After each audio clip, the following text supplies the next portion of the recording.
ಬಿಜೆಪಿಗೆ ಒಂದು ಸುದೀನ ಇವತ್ತು. ಪ್ರಮುಖವಾಗಿ ದೇಶದ ಗಮನವನ್ನು ಸೆಳೆದತಕ್ಕಂಥದ್ದು ಪಶ್ಚಿಮ ಬಂಗಾಳದ ಚುನಾವಣೆ. ಇಡೀ ದೇಶ ಇಡೀ ಪ್ರಪಂಚ, ಎಸ್ಪೆಷಲಿ ಬಾಂಗ್ಲಾದೇಶ, ಪಾಕಿಸ್ತಾನನೂ ಕೂಡ ಈ ರಿಸಲ್ಟು ಬಾಂಗ್ಲಾದೇಶಕ್ಕೂ ಆಘಾತ ಆಗಿದೆ, ಪಾಕಿಸ್ತಾನಕ್ಕೂ ಆಘಾತ ಆಗಿದೆ. ಅಸ್ಸಾಮಲ್ಲಿ ಬಿಜೆಪಿ ದೊಡ್ಡ ಬಹುಮತದೊಂದಿಗೆ ಈಗಿರೋ ಟ್ರೆಂಡಲ್ಲಿ ಲೀಡ್ ಬರ್ತಾ ಇದೆ, ಟ್ರೆಂಡ್ ಲೀಡ್. ಅದೇ ರೀತಿ ವೆಸ್ಟ್ ಬೆಂಗಾಲಲ್ಲೂ ಕೂಡ ಬಿಜೆಪಿ ಟ್ರೆಂಡು ದೊಡ್ಡ ಮಟ್ಟದಲ್ಲಿ ಬರ್ತಾ ಇದೆ. ಮತ್ತು ಪುದುಚೇರಿಯಲ್ಲಿ ಕಳೆದ ಬಾರಿನೂ NDA ಸರ್ಕಾರ ಇತ್ತು, ಈ ಬಾರಿನೂ NDA ಸರ್ಕಾರ ದೊಡ್ಡ ಅಂತರದಲ್ಲಿ NDA ಸರ್ಕಾರ ಬರ್ತಾ ಇದೆ. ತಮಿಳುನಾಡಲ್ಲಿ ಬಿಜೆಪಿ ಮತ್ತು ಅಣ್ಣಾ DMK ವಿಚಾರವಾಗಿ ಮಾಧ್ಯಮದಲ್ಲಿ ಸಮೀಕ್ಷೆಗಳಲ್ಲಿ ಎಲ್ಲರೂ ಕೂಡ 10, 15, 20 ಈ ಥರ ಸ್ಥಾನಗಳನ್ನು ತೋರಿಸ್ತಾ ಇದ್ರು. ಒಂದೇ ಒಂದು ಸಮೀಕ್ಷೆ ಬಿಟ್ಟರೆ ಇನ್ನೆಲ್ಲನೂ ಕೂಡ DMK ಗೆಲ್ಲುತ್ತೆ, DMK. ಈಗ DMK ಒಂದು ರೀತಿ ಹತಾಶ ಮನೋಭಾವದಲ್ಲಿ ಗೂಡು ಸೇರಿದ್ದಾರೆ. ಇವತ್ತು ಅಣ್ಣಾ DMK, NDA ಒಳ್ಳೆಯ ನಾವು ಬಯಸಿದ್ದಕ್ಕಿಂತ ಹೆಚ್ಚು ಲೀಡ್ ಬರ್ತಾ ಇದೆ. ಅದೇ ರೀತಿ ಕೇರಳದಲ್ಲೂ ಕೂಡ ಬಿಜೆಪಿ ತನ್ನ ಖಾತೆಯನ್ನು ಪ್ರಾರಂಭ ಮಾಡುವಂಥ ಒಂದು ಉದ್ದೇಶ ಕಾಣ್ತಾ ಇದೆ. ಒಟ್ಟಾರೆ ಇವತ್ತು ನಮಗೆ ಭಾಳ ಇಂಪಾರ್ಟೆಂಟ್ ಇದ್ದಿದ್ದು ವೆಸ್ಟ್ ಬೆಂಗಾಲು ಮತ್ತು ಅಸ್ಸಾಂ. ಯಾಕಂದರೆ ನಮ್ಮ ಗಡಿಯಲ್ಲಿ ಕಳೆದ 20 ವರ್ಷದಿಂದನೂ ಕೂಡ ನಾವು ಬಾಂಗ್ಲಾದೇಶ ಮತ್ತು ಭಾರತದ ಗಡಿಯ ಬೇಲಿ ಹಾಕೋಕ್ಕೆ ಮಮತಾ ಬ್ಯಾನರ್ಜಿಯವರು ಬಿಟ್ಟಿರಲಿಲ್ಲ.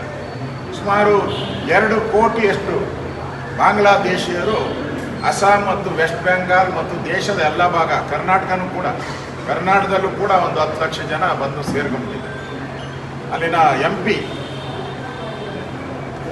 ಬಾಂಗ್ಲಾದೇಶದ MP ಪಾರ್ಲಿಮೆಂಟಲ್ಲಿ ಭಾಷಣ ಮಾಡಿದರೆ, ಇನ್ಮೇಲೆ ಯಾರು ನುಸುಳುಕೋರು ಭಾರತಕ್ಕೆ ಹೋಗಿದ್ರು ಅವರೆಲ್ಲ ವಾಪಸ್ ಬಂದರೆ ನಮ್ಮ ಗತಿ ಏನು ಅಂತ. ಅಂದರೆ ಆ ರೀತಿ ಭಯ.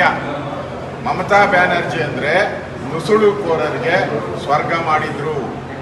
ಮಮತಾ ಬ್ಯಾನರ್ಜಿ ಅಂದರೆ ದೇಶದ್ರೋಹಿ ಚಟುವಟಿಕೆಗಳನ್ನು ಮಾಡುವಂಥ ಬಾಂಗ್ಲಾದೇಶಿಯರಿಗೆ ಒಂದು ರೀತಿ ಬಾಗಿಲು ತೆಗೆದಿದ್ರು. ಇವತ್ತು ಆ ಬಾಗಿಲುಗಳೆಲ್ಲ ಬಂದಾಗುವಂಥ ಒಂದು ಸನ್ನಿವೇಶ ದೇಶದ ಭದ್ರತೆಗೆ, ಇವತ್ತು ಈ ಚುನಾವಣೆ ದೇಶದ ಭದ್ರತೆಗೆ ದೊಡ್ಡ ಒಂದು ಹಾದಿಯನ್ನು ಮಾಡಿಕೊಟ್ಟಿದೆ, ಸುವರ್ಣ ಹಾದಿ ಇದು. ಇದರಿಂದ ನಮ್ಮ ದೇಶಕ್ಕೆ ನುಸುಳುಕೋರರಾಗಿ ಬಂದು ದೇಶದಲ್ಲಿ ಭಯೋತ್ಪಾದನೆಗಳನ್ನೇನು ಮಾಡ್ತಾಯಿದ್ರು ಅದಕ್ಕೆ ತಡೆ ಬೀಳುವಂಥ ಕಾಲ ಸನ್ನಿಹಿತ ಆಗಿದೆ.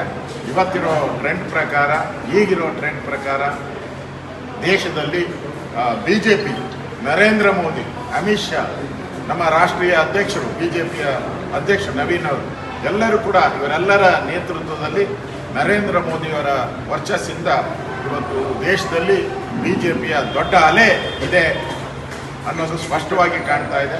ಕರ್ನಾಟಕದಲ್ಲಿ 2 ಬೈ ಎಲೆಕ್ಷನ್ ನಡೀತಾ ಇತ್ತು. ಆ ಬೈ ಎಲೆಕ್ಷನ್ನಲ್ಲೂ ಕೂಡ ಕಾಂಗ್ರೆಸ್ ಒಂದು ರೀತಿ ಕುತಂತ್ರ ಮಾಡಿದೆ. ಆದರೂ ಕೂಡ ನಾವು 1 ಸೀಟ್ ಆದರೂ, 2 ಪ್ರಯತ್ನ ನಡೀತಾ ಇದೆ, 1 ಸೀಟ್ ಆದರೂ ಗೆಲ್ಲುವಂಥ ವಾತಾವರಣ.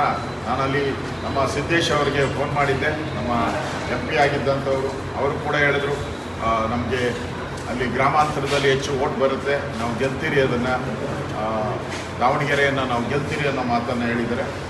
ಮತ್ತು ಬಾಗಲಕೋಟೆಯಲ್ಲಿ ಫೈಟ್ ನಡೀತಾ ಇದೆ, ನೋಡೋಣ, ಅದಕ್ಕಾದರೂ ನೋಡ್ತೀರಿ ಅದನ್ನು. ಇದು ಗೆಲ್ಲುವಂಥ ವಾತಾವರಣ ದಾವಣಗೆರೆಯಲ್ಲಿ ನಾವು ಕಾಣ್ತಾ ಇದ್ದೀವಿ. ಒಟ್ಟಾರೆ ದೇಶದ ಭದ್ರತೆಗೆ ಅಪಾಯ ಒಡ್ಡಿರ್ತಕ್ಕಂಥ ವೆಸ್ಟ್ ಬೆಂಗಾಲ್ ಮತ್ತು ಅಸ್ಸಾಂ ಇವತ್ತು ಬಿಜೆಪಿಯ ವಶ ಆಗೋದ್ರಿಂದ ದೇಶದ ಭದ್ರತೆ ಇನ್ನಷ್ಟು ಒಳ್ಳೆಯ ಭದ್ರತೆಯನ್ನು ಕೊಡುವಂಥದ್ದಕ್ಕೆ ಕೇಂದ್ರ ಸರ್ಕಾರಕ್ಕೆ ಒಳ್ಳೆಯ ಅವಕಾಶ ಸಿಗ್ತಾ ಇದೆ. ನಾನು ಈ ಎಲ್ಲ ಬೆಳವಣಿಗೆ ನರೇಂದ್ರ ಮೋದಿ ಅವರಿಗೆ, ಅಮಿತ್ ಶಾ ಅವರಿಗೆ, ನಮ್ಮ ಕೇಂದ್ರದ ನಮ್ಮ ರಾಷ್ಟ್ರೀಯ ಅಧ್ಯಕ್ಷರಿಗೆ ಈ ಸಂದರ್ಭದಲ್ಲಿ ಮೊದಲ ಹಂತದ ಏನು ಲೀಡ್ ಬರ್ತಾ ಇದೆ ಅದಕ್ಕೆ ನಾನು ಅಭಿನಂದನೆ ಸಲ್ಲಿಸ್ತೀನಿ.